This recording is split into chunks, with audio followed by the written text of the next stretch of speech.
our line of work, for instance, it's an everyday work week, but it's done not traditionally. So like the person that does our YouTube, right? His name is Rich. Shout out to him. I get up in the morning and I'll give him like tasks for the day. I try to do it before 10 o'clock. And then he just has to do it at some point in time. So he could potentially do it before 1 o'clock, before 12 o'clock, anything, right? Like, and then you're done for the day. But we need to post content every single day. So that, to me, that type of hybrid approach is what we're going into, right? We're going into the office and clocking in at 9 o'clock and wasting time and leaving at 5:30. Like those days are over. I feel like you have tasks that you have to be completed. You can complete those tasks from anywhere. Yes. You can do a Zoom call if you need to have a conference, or you can just call somebody if you need to talk to somebody. There's no need to physically be there.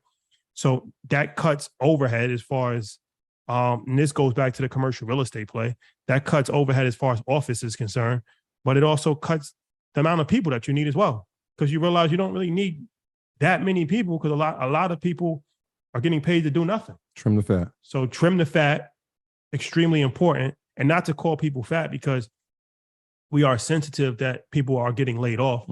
Nobody wants to see anybody lose their job. But I'm just saying, as far as moving forward, I feel like more and more companies will look to see how you can get more efficiency from your employees. And in my opinion, that's from the employees staying at home, having tasks that have to be completed. It doesn't matter when. You can do the task at 1 o'clock in the morning if you want. Just do the task. And that's the new working model, in my opinion. Can I chime in really quick and tell a very soft truth that most people need to hear? The 4-hour work week proposition is being done, and efficiency is going to be slung around so they don't have to give us full-time benefits, because they're not going to have most people work. If you are at 8 hours a day, hello, Michael, and you're working 4 days a week, you're going to be at 32 hours. They don't have to then give you full-time. And I'm seeing this happen with some people right now. Like they'll put you right up to like 38 and a half, 39 hours to avoid 40 hours plus and giving you full benefits.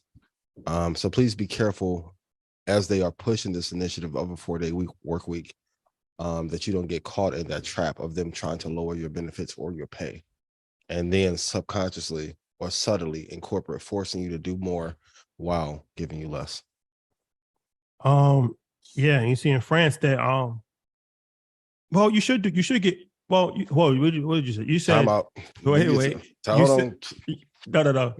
You said, I just want to be clear what you said. You said, be careful that they don't give you less for doing less, doing less. You should get less for doing less. But what they're going to do, because, and the truth is, like, they've ruined our economy. And then, like, notice whenever the banks collapse, which is a sign of a recession, they have to bail out banks because mass consolidation is an easy way to form a quiet monopoly. They always end up blaming the people for destroying the economy. It wasn't the workforce that caused the collapse of SVB or FTX or Bitcoin imploding from 60 down to 20,000. We'll talk about Bitcoin later. It wasn't the consumers that did that. It was the organizations and leadership that did that. But then, and always watch, even in the SVB thing, they're going to start to put some of this on Black entrepreneurs and said that they were given risky loans and they didn't meet a certain risk profile, which reminds me a lot of and for those of you who don't know, when the housing market collapsed, it wasn't because Blacks and Latins got 2 and 3 houses. That wasn't it. We didn't have any credit default swap options on these investments, right? It was hard enough for us to open up a brokerage in 2008, but you want to make me think that we imploded a global market. And when they were putting exotic tranches together and selling them off in Germany and Ukraine and Russia and traded them like option derivatives, the consumer always get blamed. And we always get blamed as on the Black consumer side. So yes, we want to make things more efficient, but I also don't want us to take the blame for this market falling apart when we did not cause that crash. That's important. That's a fact. That's important. And then also what they have going on in France right now is riots in the streets because the president is trying to push the retirement age back. But we also, all right, there's 2 sides to this coin. at some point, things have to change because the world is changing, right? So hours have to get cut back.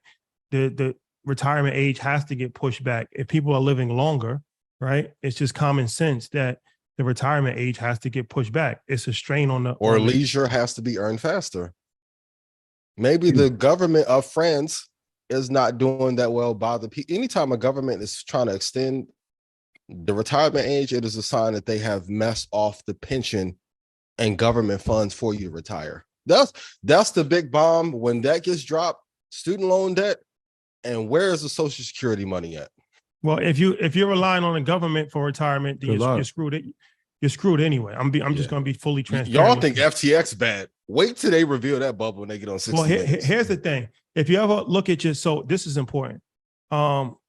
Social Security, right, is the government program that was created to supplement people's retirements. That's what it was originally created for.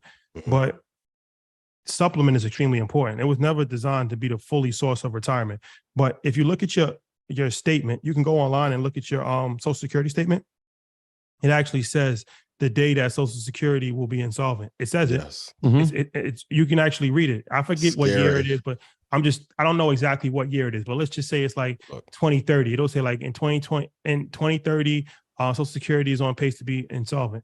It says it, and nobody reads No one it. talks about it. Nobody cares about it. And I learned this when I was an advisor. I used to actually go through it with my clients and like, look, I used to highlight it. You see right there, like they're saying that there's not going to be any money left. This is their way out. So when it does implode, if it does implode, they can say, well, we've been telling you. for 15 years. 2033. Oh, Yeah. Yeah, It's 2033.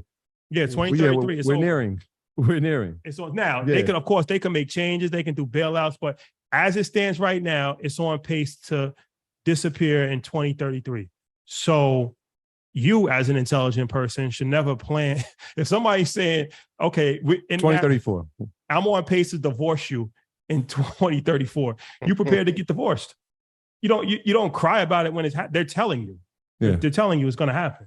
Yeah. So relying on the government to save you is never a good option. Yeah. So we've already seen the United States push the retirement age back from 62 to 65. And then I think now it might be 70 for a certain age group. 71, right? 71 for a certain.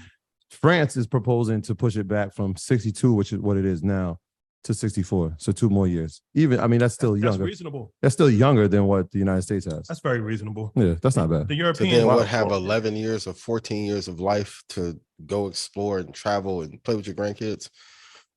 Yeah, You basically. got to earn your leisure a lot faster. You're right, Ian. I'm with you. Basically. We got to figure that out. That should be that's the goal. And they won't say it, but the reason that they're really mad at that kid from FTX is because he's the one who made the block hot. Meaning, once he unveiled the corruption inside of the financial system, that was the thread that like destroyed the sweater or the veil. And now you're seeing he wasn't the only one mismanaging funds. It's bigger than Nino Brown. Putting cases Oh, out. Pelican Bay. That's where they'll be playing basketball.